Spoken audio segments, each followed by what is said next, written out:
ಶ್ರೇಯಪ್ರತಿಯಾಗಿ ಸಮಸ್ತ ಕಲ್ಯಾಣ ಗುಣ ಪರಿಪೂರ್ಣನಾಗಿ ಇರ್ತಕ್ಕಂತಹ ಪರಾತ್ಪರನಾದ ಪರಮಾತ್ಮ ಸಕಲ ಜೀವಾತ್ಮಗಳು ಕೂಡ ಉಜ್ಜೀವನವನ್ನು ಹೊಂದಬೇಕು ಎಂಬುದಕ್ಕಾಗಿ ಸೃಷ್ಟಿಯನ್ನು ಮಾಡ್ತಾನೆ ಎಂಬುದಾಗಿ ಶಾಸ್ತ್ರಗಳು ತಿಳಿಸುತ್ತವೆ. ಈ ಸಂಸಾರ ಸಾಗರದಲ್ಲಿ ಶಿರೆಗೊಡೆಯಿಂದ ಪಕ್ಷಿ ಪೋಲೆ ಎನ್ನುತ್ತಾರೆ ಸ್ವಾಮಿ ಪೆರಿಯವಾಚಾನ್ ಪಿಳ್ಳೈ. ರೆಕ್ಕೆಗಳು ಕತ್ತರಿಸಲ್ಪಟ್ಟ ಹಕ್ಕಿಯಂತೆ ಸಂಸಾರ ಸಾಗರದಲ್ಲಿ ಬಿದ್ದಿದ್ದೇವೆ. ನಾವೆಲ್ಲ ಜೀವಾತ್ಮರುಗಳು ಕೂಡ. ಹೀಗೆ ಇರುವ ಈ ಜೀವಾತ್ಮ ಇಲ್ಲಿ ಅಪರಿಮಿತವಾಗಿರ್ತಕ್ಕಂತಹ ನೋವುಗಳನ್ನು ಪಡುತ್ತಾ ಅನೇಕ ಕಷ್ಟಗಳನ್ನು ಪಡ್ತಾನೆ. ಸುಖ ಎಂಬುದಾಗಿ ನಾವು ಏನನ್ನು ಭಾವಿಸಿದ್ದೀವಿ ಅದೂ ಕೂಡ ಕಷ್ಟದ ಇನ್ನೊಂದು ಮುಖವಾಗಿ ಇದೆಯೇ ಹೊರತು ನಿರಂತರವಾದ ಸುಖ ಎಂಬುದನ್ನು ಇಲ್ಲಿ ನಾವು ಕಾಣಲಾರೆವು. ಇದಕ್ಕೆ ವ್ಯಾಸಮುನಿವರಿಯರು ಒಂದು ದೃಷ್ಟಾಂತವನ್ನು ಕೊಡ್ತಾರೆ ಮಹಾಭಾರತದಲ್ಲಿ. ಅದೇನು, ಒಂದು ಕಾಡಿನಲ್ಲಿ ವೇಗವಾಗಿ ಓಡ್ತಾ ಇದ್ದಾನೆ. ಹಾಗೆ ಅವನನ್ನು ಒಂದು ಹುಲಿ ಅಟ್ಟಿಸ್ಕೊಂಡು ಬರ್ತಾ ಇದೆ. ಆ ಅಟ್ಟಿಸಿಕೊಂಡು ಬರುವ ಹುಲಿಯಿಂದ ತಪ್ಪಿಸಿಕೊಳ್ಳುವುದಕ್ಕಾಗಿ ಅತಿ ವೇಗವಾಗಿ ಓಡ್ತಾ ಇದ್ದಾನೆ ಆ ಒಬ್ಬ ವ್ಯಕ್ತಿ. ಹಾಗೆ ಓಡುವಾಗ ಒಂದು ಬಾವಿಯಲ್ಲಿ ಬಿದ್ದುಬಿಡ್ತಾನೆ. ಆ ಬಾವಿಯಲ್ಲಿ ಬೀಳುವಾಗ ನೋಡ್ತಾನೆ, ಕೆಳಗಡೆ ಒಂದು ಹೆಬ್ಬಾವು ಬಾಯಿ ತೆರೆದು ಕೂತಿದೆ. ಕೆಳಗಡೆ ಬಿದ್ದರೆ ಹೆಬ್ಬಾವಿನ ಬಾಯಲ್ಲಿ ಸಿಗಬೇಕು, ಹಿಂದೆ ಹೋಗದರೆ ಹುಲಿ ಬಾವಿಯ ಕಟ್ಟೆ ಮೇಲೆ ಕುಳಿತು ಕಾಯ್ತಾ ಇದೆ ಇವನನ್ನು ನುಂಗುವುದಕ್ಕೆ. ಈಗ ಮಾಡುವುದೇನು? ಆಗ ಆ ಬಾವಿಯ ಪಕ್ಕದಲ್ಲಿ ಒಂದು ಆಲದ ಮರದ ಬಿಳಲು ಜೋತಾಡ್ತಾ ಇರುತ್ತೆ. ಕೂಡಲೇ ಇವನೇನು ಮಾಡ್ತಾನೆ, ಆ ಆಲದ ಮರದ ಬಿಳಲನ್ನು ಹಿಡಿದುಕೊಂಡು ಬಾವಿಯ ಮೇಲೂ ಇಲ್ಲ ಕೆಳಗೂ ಇಲ್ಲ ಮಧ್ಯದಲ್ಲಿ ಇವನು ಜೋತಾಡುವ ಒಂದು ಪರಿಸ್ಥಿತಿ.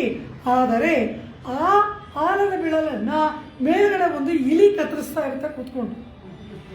ಯಾವಾಗ ಇವನು ಬಿದ್ದು ಹೋಗ್ತಾನೋ ಅದು ಕೂಡ ತಿಳಿಯದು. ಇಂತಹ ಒಂದು ನಾಜೂಕಾದಂತಹ ಒಂದು ಪರಿಸ್ಥಿತಿಯಲ್ಲಿ ಒಬ್ಬ ವ್ಯಕ್ತಿ ಇದ್ದಾನೆ. ಕಟ್ಟೆಯ ಮೇಲೆ ಹುಲಿ ಕುಳಿತಿದೆ, ಬಾವಿಯ ಒಳಗಡೆ ಹೆಬ್ಬಾವಿದೆ.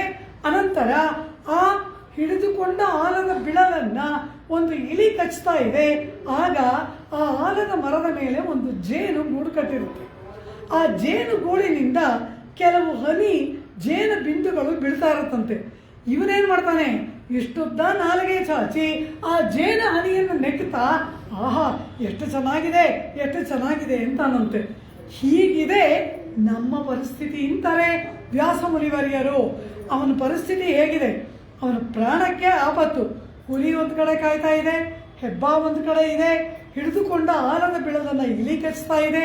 ಯಾವಾಗ ಏನಾಗುತ್ತೆ ಅಂತ ಗೊತ್ತಿಲ್ಲ. ಅಂತಹ ಪರಿಸ್ಥಿತಿಯಲ್ಲಿ ತೊಟ್ಟಿಕ್ಕುವ ಒಂದೆರಡು ಜೇನು ಹನಿಗಳನ್ನು ನಾಲಿಗೆಯಿಂದ ಚಪ್ಪರಿಸಿ ಆಹಾ ಆಹಾ ಎಂದು ಅದನ್ನು ಅನುಭವಿಸುವವನು ಎಂತಹ ಮೂರ್ಖನೋ ಮುಠಾಳನೋ ಅಂತಹವರು ನಾವು ಎನ್ನುತ್ತಾರೆ ವ್ಯಾಸಮುನಿವರಿಯರು. ಕಾರಣ ಏನು? ಆ ದೊಡ್ಡ ಅಡವಿ ಕಾಡಿನಲ್ಲಿ ಓಡ್ತಾ ಇದ್ದಾನಲ್ಲ, ಅದು ಯಾವುದು ಅಂದ್ರು ಸಂಸಾರ ಮರುಕಾಂತಾರೆ ದುರ್ವ್ಯಾಧಿವ್ಯಗ್ರಭೀಷಣೆ ವಿಷಯ ಕ್ಷುದ್ರಗುಲ್ಮಾಢ್ಯೆ ತ್ರಿಷಾಪಾದಪಶಾಲಿನಿ ದೇವರಾಜ ಅಷ್ಟಕ ಕಾಂಚೀಪುರದಲ್ಲಿ ಇರ್ತಕ್ಕಂತಹ ವರದರಾಜ ಪರಮಾತ್ಮನನ್ನು ಸ್ತೋತ್ರ ಮಾಡ್ತಕ್ಕಂತಹ ಕಾಂಚೀಪುರನವರು ಹೇಳ್ತಾರೆ, ಈ ಸಂಸಾರವೆಂಬುದೇ ಒಂದು ದಟ್ಟವಾದ ಕಾಡು.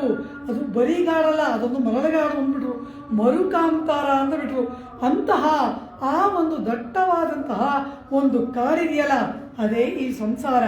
ಆ ಕಾಡಿನಲ್ಲಿ ಸಿಲುಕಿದಾಗ ಒಬ್ಬ ಆ ವ್ಯಕ್ತಿಯನ್ನ ಒಂದು ಹುಲಿ ಅಟ್ಟಿಸ್ಕೊಂಡು ಬರ್ತಾ ಇದೆ ಅಂದ್ರಲ್ಲ, ಆ ಅಟ್ಟಿಸಿಕೊಂಡು ಬರುವ ಹುಲಿ ಯಾವುದು ಅಂದರೆ ನಮ್ಮ ಪುಣ್ಯಪಾಪ ರೂಪವಾದ ಕರ್ಮಗಳು, ನಮ್ಮ ಪೂರ್ವಾರ್ಜಿತವಾದ ಕರ್ಮಗಳು ನಮ್ಮನ್ನು ಇಟ್ ವಿಲ್ ಚೇಸಸ್.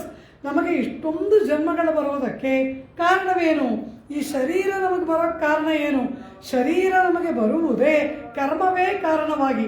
ಅವರವರ ಕರ್ಮಾನುಸಾರ ಅವರಿಗೆ ತಿರಿಯಕ್ ಸ್ಥಾವರ ಮನುಷ್ಯ ದೇವ 4 ವಿಧವಾದ ಯೋನಿಗಳನ್ನು ಶಾಸ್ತ್ರ ಹೇಳುತ್ತೆ.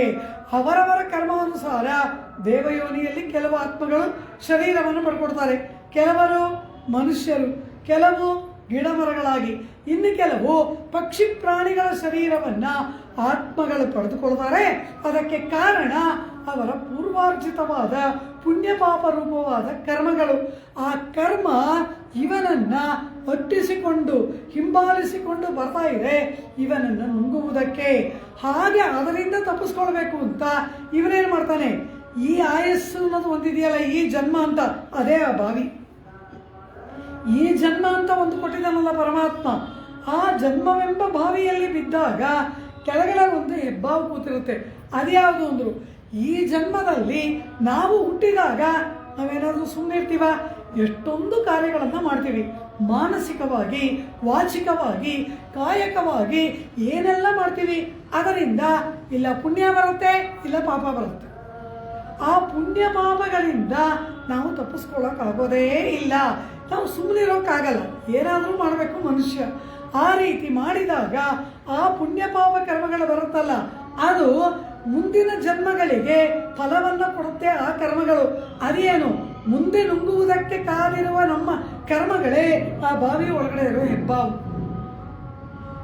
ನಮಗೆ ಕರ್ಮಗಳನ್ನು ಹೇಳುವಾಗ ಶಾಸ್ತ್ರ ಹೇಳುತ್ತೆ, ಸಂಚಿತ ಅಂತ ಒಂದಿದೆ. ಅದೇನು, ಎಷ್ಟೋ ಜನ್ಮಗಳಿಂದ ಸಂಪಾದನೆ ಮಾಡಿದ ಪುಣ್ಯ ಪಾಪ ಕರ್ಮಗಳ ರಾಶಿ ಮೂಟೆ. ಸಂಚಿತ ಅಂದರೆ ಕಲೆಕ್ಷನು. ಆ ಮೂಟೆ ಇದೆ ಒಂದು. ಆ ಮೂಟೆಯಿಂದ ಪರಮಾತ್ಮ ಒಂದು ಜನ್ಮಕ್ಕೋ ಎರಡು ಜನ್ಮಕ್ಕೋ ಒಂದಷ್ಟು ಕರ್ಮಗಳನ್ನು ತೆಗೆದು ಅಲಾಟ್ ಮಾಡ್ತಾನೆ.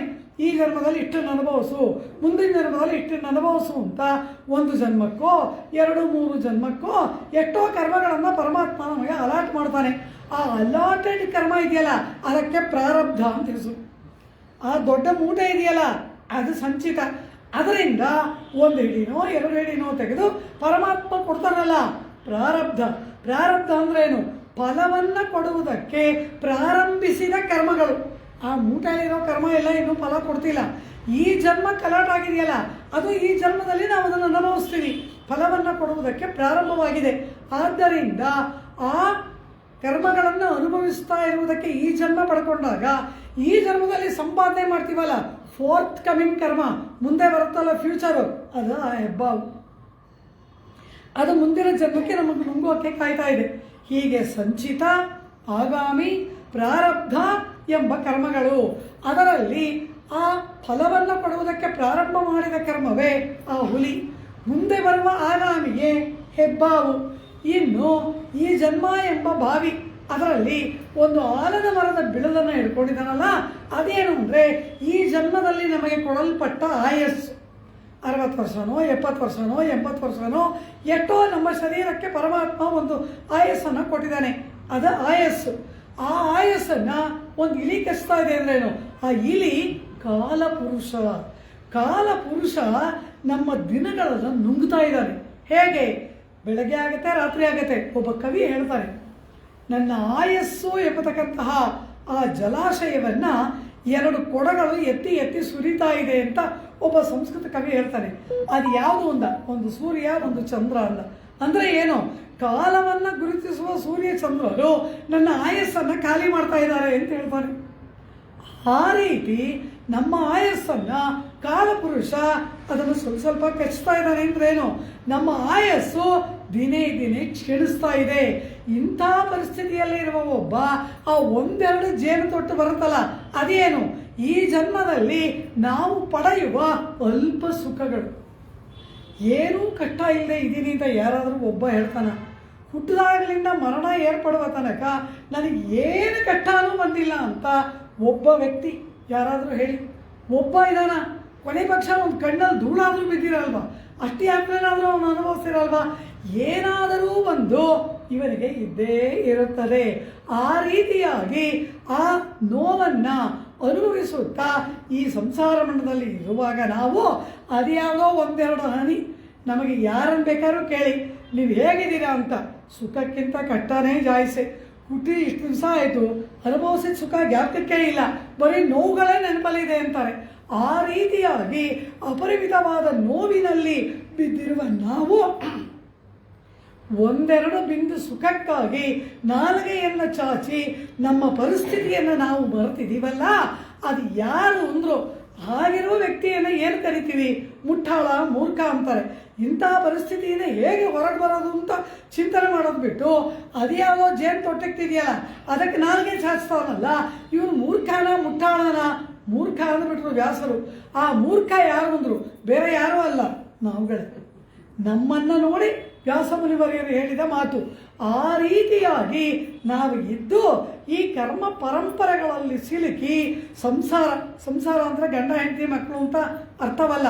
ಸಂಸಾರ ಎಂದರೆ ಪದೇ ಪದೇ ಶರೀರವನ್ನು ಪಡೆದುಕೊಳ್ಳತಕ್ಕಂತಹ ಆತ್ಮನ ಜನನ ಮರಣಗಳ ಚಕ್ರ. ಸಂಸಾರತಿ ಅಂದರೆ ಏನರ್ಥ? ಸುತ್ತುವುದು ಅಂತ ಅರ್ಥ. ಈ ಸಂಸಾರ ಚಕ್ರದಲ್ಲಿ ಪುನರಪಿ ಜನನಂ ಪುನರಪಿ ಮರಣಂ ಅಂತ ಸುತ್ತುತ್ತೀವಲ್ಲ. ಹುಟ್ಟು ಬರುತ್ತೆ, ಸಾವು ಬರುತ್ತೆ, ತಿರ್ಗಾ ಹುಟ್ತೀವಿ, ತಿರ್ಗಾ ಸಾಯ್ತೀವಿ. ಅದರಲ್ಲಿ ಯಾವ ಯಾವ ಯೋನಿಗಳಲ್ಲಿ ಹುಟ್ಟಿದೀವೋ, ಏನೇನಾಗಿ ಹುಟ್ಟಿದೀವೋ, ಬಹೂನಿಮೇ ವ್ಯತೀತಾನಿ ಜನ್ಮಾನಿ ಕವಚಾರ್ಜುನ ಅಂತಾನೆ ಕೃಷ್ಣ ಪರಮಾತ್ಮ ಗೀತೆಯಲ್ಲಿ. ಹೇ ಅರ್ಜುನ, ನಿನಗೆಷ್ಟು ಜನ್ಮಗಳಾಯಿತೋ ನಾನು ಅಷ್ಟೇ ಅವತಾರ ಮಾಡಿದ್ದೀನಿ ಇಂದ. ಕಾರಣ ಏನು? ನೀನು 8 ಜನ್ಮಗಳನ್ನು ಮಾಡಿದಾಗ ಆ ಜನ್ಮ ಪರಂಪರೆಯಿಂದ ನಿನ್ನನ್ನು ಬಿಡಿಸಬೇಕಾದ್ರೆ ನಾನು ನಿನ್ನ ಜೊತೆ ಬರಬೇಕಲ್ಲಯ್ಯ, ಏನು ಮಾಡೋದು ಅಂತಾನೆ. ನಮ್ಮನ್ನು ರಕ್ಷಿಸುವುದಕ್ಕಾಗಿ ತಾನೇ ಪರಮಾತ್ಮನ ಅವತಾರಗಳು. ಅದಕ್ಕಾಗಿ ನಮ್ಮ ಜನ್ಮ ಎಷ್ಟು ಅಂತ ಹೇಳಿದ್ರು. ಒಬ್ಬ ಕವಿ ಹೇಳ್ತಾನೆ, ಪರಮಾತ್ಮ ನಾನು ಮಲಗಿರುವ ಕ್ಷೀರಸಾಗರ ತುಂಬ ದೊಡ್ಡದು ಅಂತ ನೀನೇನು ಹೆಮ್ಮೆ ಪಡಬೇಡ. ದೇವರನ್ನು ನೋಡಿ ಒಬ್ಬ ಭಕ್ತ ಹೇಳ್ತಾನಂತೆ, ನಾನು ಮಲ್ಕೊಂಡಿರುವ ಕ್ಷೀರಸಾಗರ ಅತಿ ವಿಸ್ತಾರ, ಅತೀ ದೊಡ್ಡದು ಅಂತ ನೀನೇನು ಹೆಮ್ಮೆ ಪಡಬೇಡ.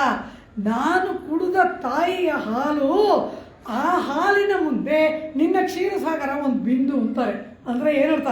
ನಾನು 8 ಜನ್ಮ ಎತ್ತಿದ್ದೀನಿ, 8 ತಾಯಿ ಹಾಲು ಕುಡ್ದಿದ್ದೀನಿ ಅಂತ ಅರ್ಥ. ಎಷ್ಟು ಜನ್ಮ ಆಗಿದೆ ನಮಗೆ. ಆ ರೀತಿಯಾಗಿ ಜನ್ಮ ಪರಂಪರೆಗಳಲ್ಲಿ ಮುಳುಗಿ ಈ ಆತ್ಮ ಸಂಸಾರ ಮಂಡಲದಲ್ಲಿ ಪಡಬಾರದ ಯಾತನೆಗಳನ್ನು ಪಡುವಾಗ ಪರಮಾತ್ಮ ನಮ್ಮನ್ನು ನೋಡಿ ದುಃಖ ಪಡ್ತಾನೆ, ಸಂಕಟ ಪಡ್ತಾನೆ. ಅಯ್ಯೋ, ಈ ಆತ್ಮಗಳೆಲ್ಲ ಈ ರೀತಿ ಅಸಾರವೂ ಅಲ್ಪಸಾರವೂ ಆಗಿರ್ತಕ್ಕಂತಹ ಸಾಂಸಾರಿಕ ಸುಖದಲ್ಲಿ ಮುಳುಗಿದಾರಲ್ಲ, ಈ ಒಬ್ಬೊಬ್ಬನಿಗೂ ಕೂಡ ಬ್ರಹ್ಮಾನಂದವನ್ನು ಅನುಭವಿಸುವ ಯೋಗ್ಯತೆ ಉಂಟು.